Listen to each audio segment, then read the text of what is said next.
In this tutorial, we will cover the basics of using PyMovie to analyze a video and extract a light curve in CSV format.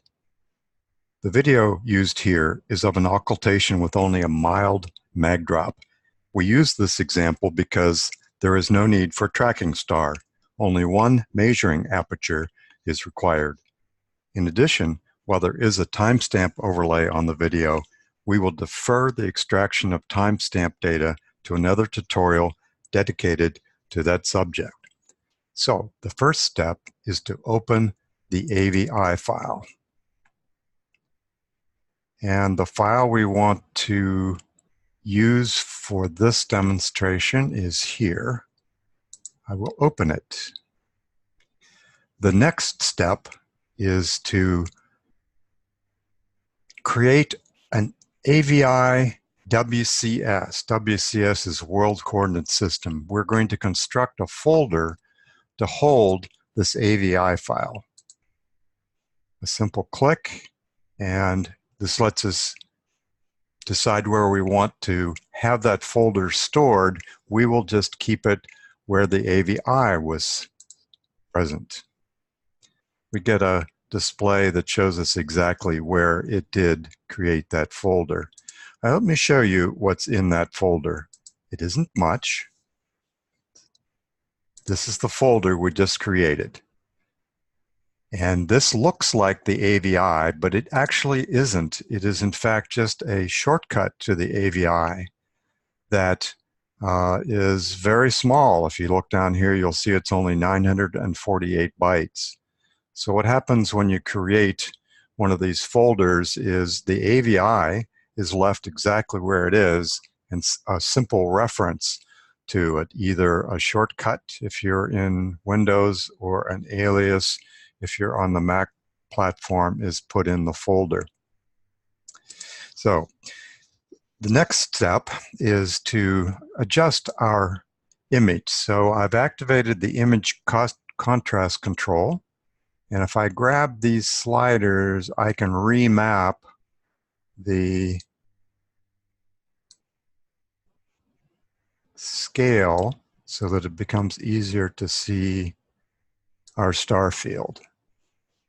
Always close the contrast control so that those particular settings will be applied to all subsequent frames. I'm going to do one thing that's special that you wouldn't normally do. I happen to know that the interesting part of this video has the occultation occurring very comfortably between frame 4500 and frame 5600. So that will simply save us some time in watching the analysis. So the next step is to put an aperture on our target. This is our target. I typically put a cursor over it, and with my scroll wheel, I zoom in a bit.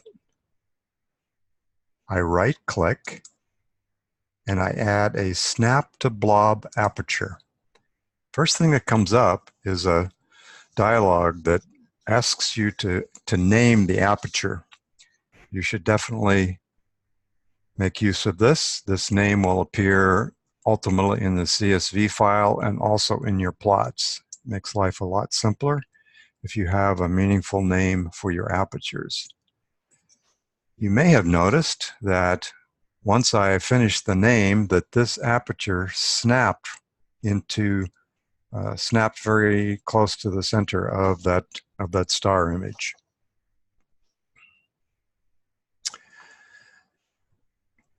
When an aperture is first placed, it's given the color green. The green has a special meaning. It means that this aperture is connected to this spinner, which is used to set the threshold. The threshold is what converts the star image to a binary mask. And as you increase this, you will see very slowly, if we watch down in the lower right-hand corner, we're seeing what the computed mask look like as we change our thresholds.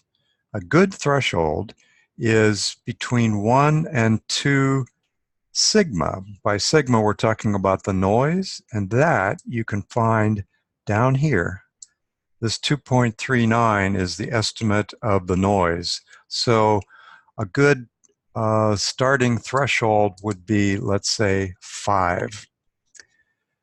Finally, you've got to do something about what happens when there isn't enough of an image to actually compute a mask.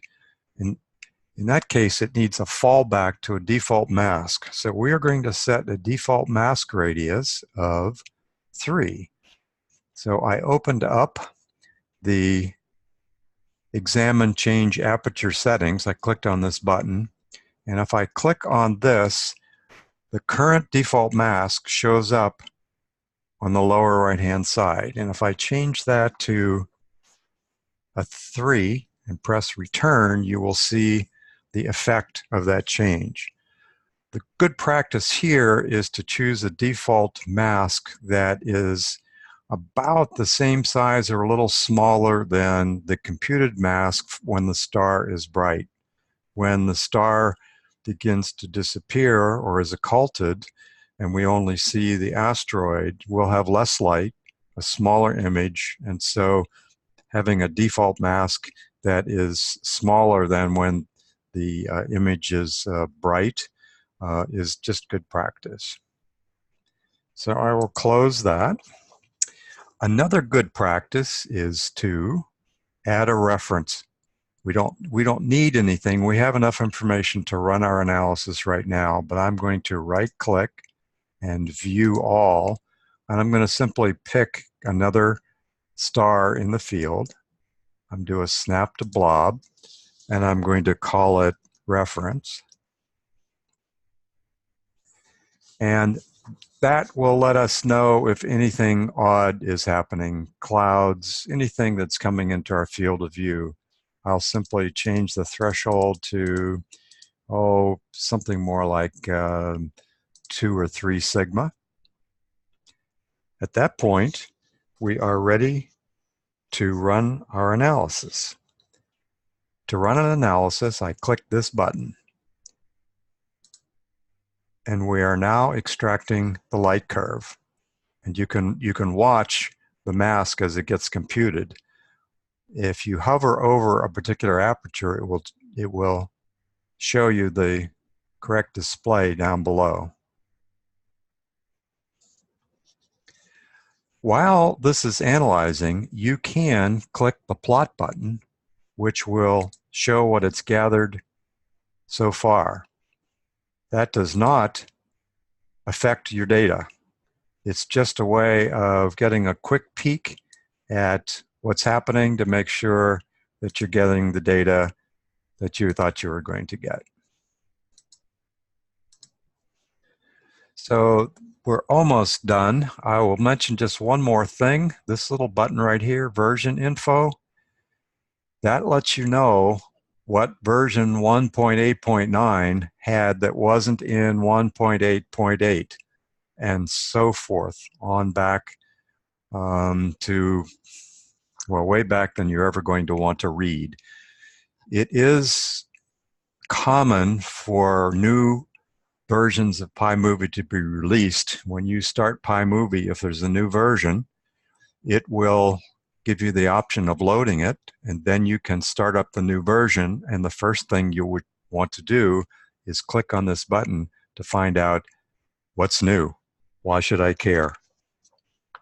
So we're almost through with our analysis. I'm watching the current frame. At 600, it stopped. So we are now ready to, well, we can view our plots. Aha, we got a nice occultation. I'm just going to go ahead and delete this and delete this one because there's our occultation. And I want to point out several things. One is if I right-click and hold and drag, you can zoom. Notice these little black symbols where all the rest were red.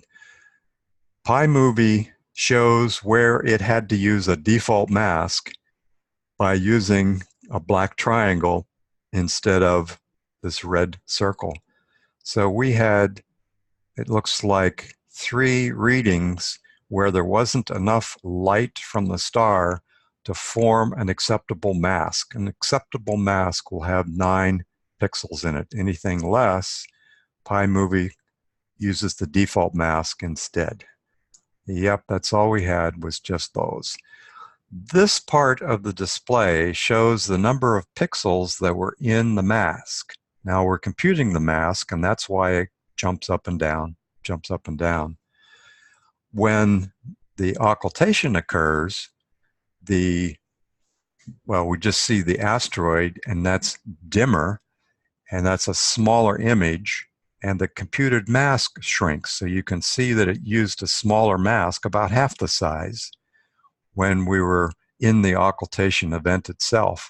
We can also see that we did a pretty good job of choosing a default mask that matched fairly well the computed mask during the occultation event. You can't really see that in fact, if I put my cursor here, you don't see much difference between the computed mask and the default mask.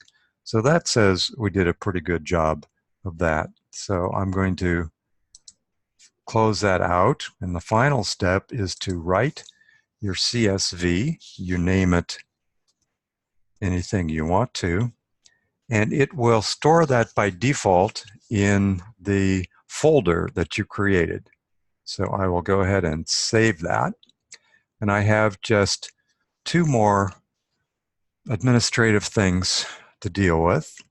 First is this return to mark is of interest, and you probably should use it. What it does is, as soon as you begin an analysis, it notes what frame you were on and what apertures you had and where they were placed.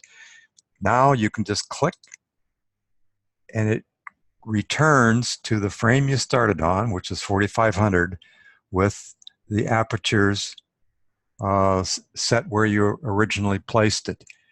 If you want that to be sticky between runs, you would click this button. It says Save Aperture Group. So that records everything about these apertures so that we could reopen this folder and rerun this with different settings very easily. Let me just show you what has happened in our folder now. So I'll open that. So our folder that had just one alias to the AVI now has a couple more files. This is these 2 files, marked apertures and marked frame number, is what is used to get back to this picture. And of course, this is the CSV that we wrote. Just to show how this would work, I'm going to reopen the folder.